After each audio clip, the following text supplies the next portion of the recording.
So right now, ito video na to, ito ay para sa mga nagbabalak bumili ng Pocket 3, ng Osmo Pocket 3. Hello, hi everyone, here's another video. I am Jensina and welcome to my channel. So right now, ito video na to, I am using Action 5 Pro. Pero yung video na to, hindi para sa mga Action 5 user or Action 5 lover. Ito ay para sa mga nagbabalak bumili ng Pocket 3, ng Osmo Pocket 3.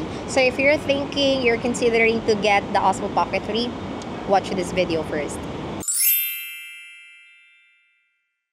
Hello, once again, my name is Jensina and welcome to my vlog. Kung hindi nyo pa napapanood ang unboxing video ko na itong Action 5, panoorin nyo because right now I'm gonna be talking about kung bakit ito ang pinili ko kasi Osmo Pocket 3 kasi yung Osmo Pocket 3 talaga ang dream camera ko, pero bakit ako napunta sa Action 5? But before that, let me take a bite. So gutom na ako. Tingnan nyo, nag-coffee ako, black coffee kanina, and then hindi ko pa naubos. Ito na, bumili ako ng brown sugar ice, shaken espresso, and magmi-meet pa kami ng friend ko mamaya, kaya talagang kape na naman. OMG. Sasabihin ko sa inyo bakit ako napunta dito instead of Pocket 3. I know na mostly vloggers dito, especially for the lifestyle vlogger, ang ginagamit nila is yung Osmo Pocket 3. Itong Action 5 is more of, kung kayo ay more on the active side, like nag-hiking, nag-swimming. Kaya ako hindi naman ako marunong lumangoy, hindi din ako like that active. Pero, hindi ako gentle. Hindi ako gentle user, okay? To be honest, hindi ako gentle user. Ako malaglagan ng mga gamit-gamit. So, ganito yung story, just in case lamang na makonsider nyo din when it comes to choosing a camera, kung balak nyo mag-vlog or nag-vlog kayo ngayon, and then gusto nyo ng maliit na camera. Pumunta ako ng DJI SM Aura kasi hindi ko alam na meron doon. Actually, hindi ko sinadya. Napadaan lang ako kasi may binili ako. And then nakita ko, meron parang DJI dito. It turns out na yun pala yung, yun pala yung main branch. So, nung pumunta ako doon, nakita ko yung Osmo Pocket 3. Finally, nahawakan ko na siya. Kasi may sample doon, diba? Tapos, nung nandun na ako, si Kuyang Manager, shout out, hi Kuya Mario, si Kuya Manager, lumapit sa akin. Actually, meron ng salesman doon na tatanong na ako about DJI. And then yung Osmo Pocket 3, hindi naka-on. Naka-off siya. So, hindi ko sure bakit naka-off. Hindi ko na tinanong. So, akala ko naka-off lang. So, lumapit si Kuya Mario sa akin. And then he asked me, sabi niya, para saan mo gagamitin? Vlog ba? Gumanon siya. Sabi ko, yes po, vlog. What kind of vlog? Tanong siya for the interview. Sabi ko, lifestyle vlog. Sabi niya, no, so lalabas-labas ka. Sabi niya gano'n. Sabi ko, yes po, lalabas-labas ako. And then sabi niya, hindi ko recommended yung Pocket 3. So, na-shook ang auntie kasi bakit naman hindi niya recommended? Usually, mga vloggers, yun yung ginagamit, yun yung nire-recommend. So, sobrang lait niya, you can carry it everywhere, and then parang on the go siya, isang labas mo lang, pwede ka na mag-film.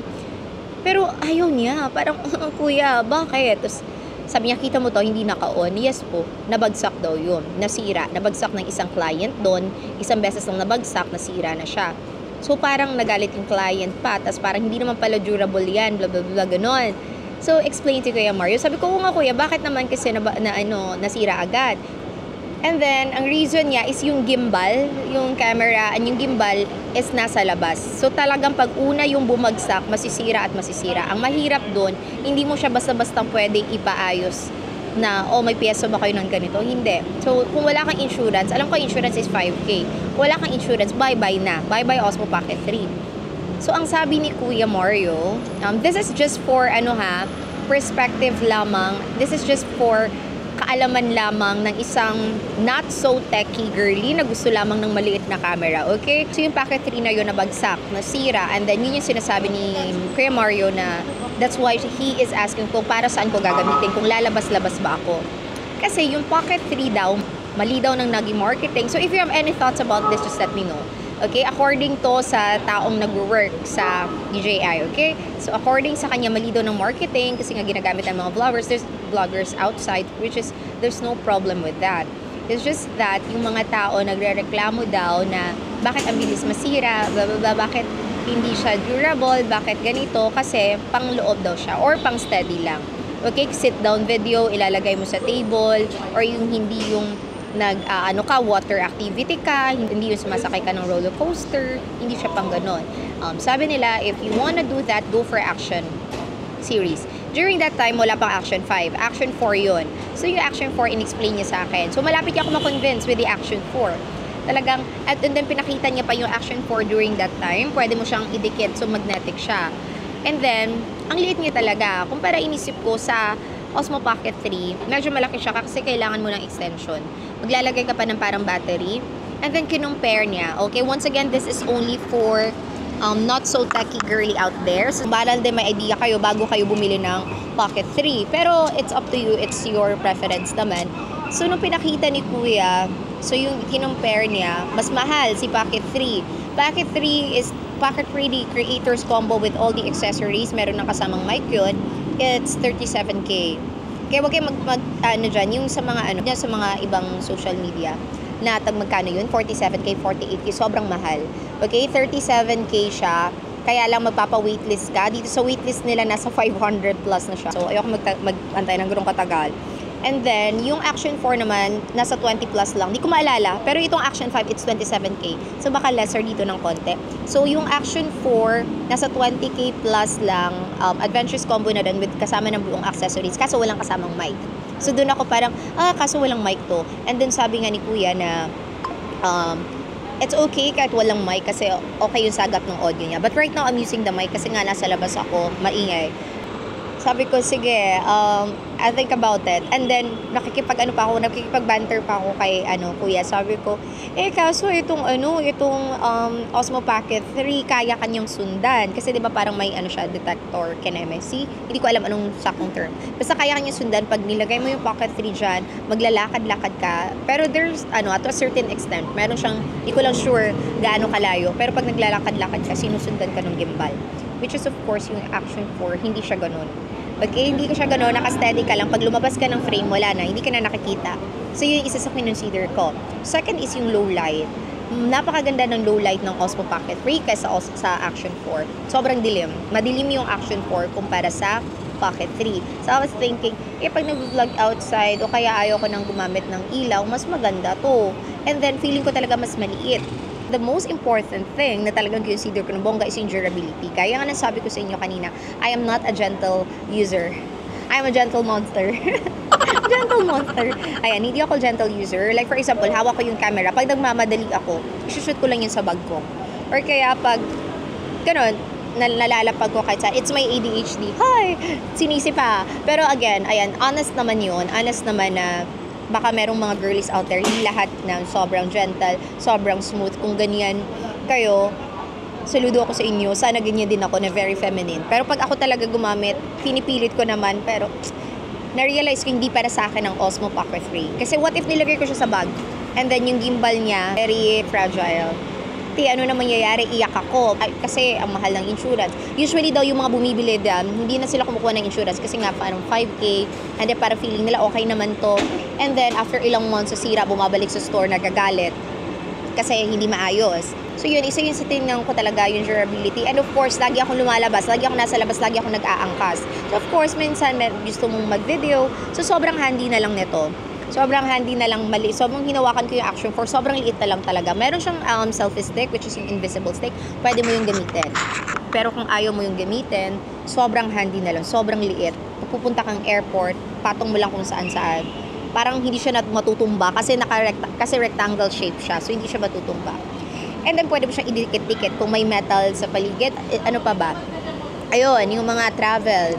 Pag nag-travel ka, of course, ayun, pag mahilig ako sa amusement park, who knows, mahilig ako mag-Disney. I mean, gusto kong malibutin yung buong Disney. Manifesting. I mean, who knows, diba, kung kailan ko gagawin yun.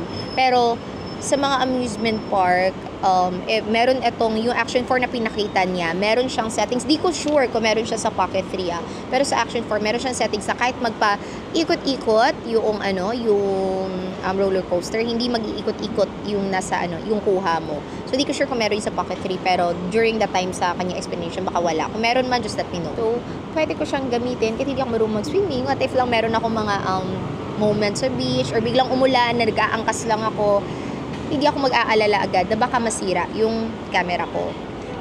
Basic na mga factors na kinonsider ko. But if you still want the Osmo Pocket 3, no problem. Kasi kung meron akong extra money, bibilin ko pa rin yung Osmo Pocket 3. Parang ang pinaka ano lang nun, ang sexy niya kasi, ang ganda nung ano niya, hawakan, ang ganda nung body niya, ang ganda nung itsura ng camera, parang very feminine siya. And then itong action series parang very masculine. So yun yung pinaka ano ko, yung aesthetic niya.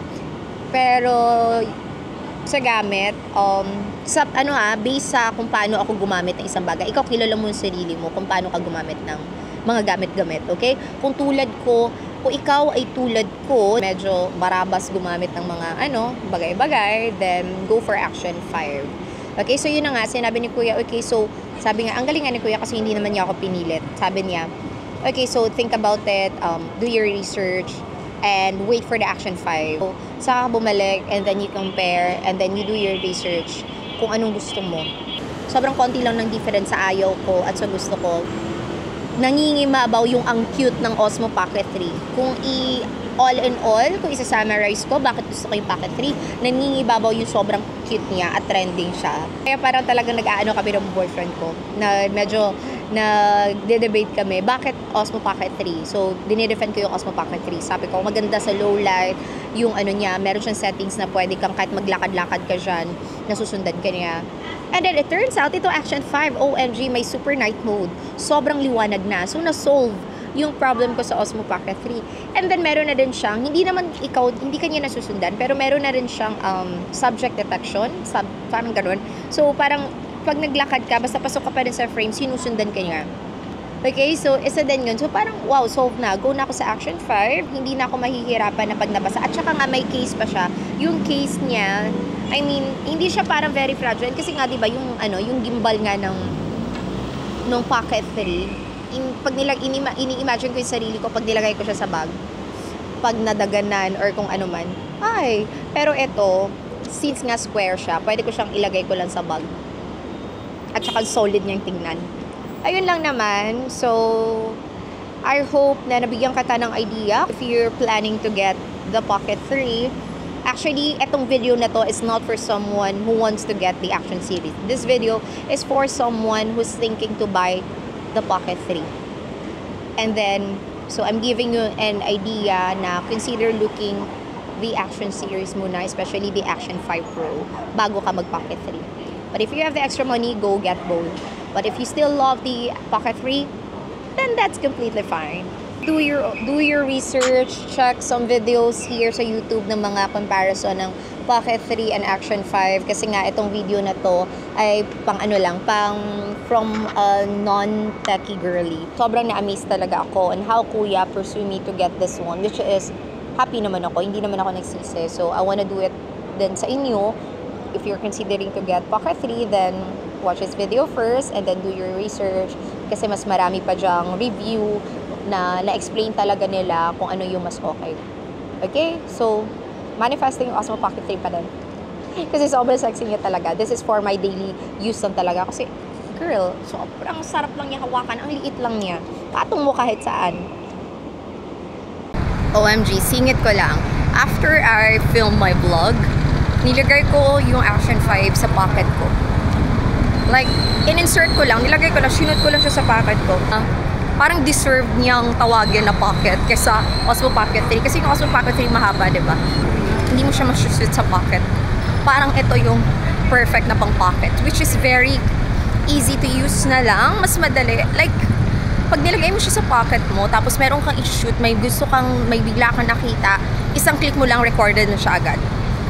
So, yun lang. Siningit ko lang kasi maliit na bagay, very convenient. Bye! Bye!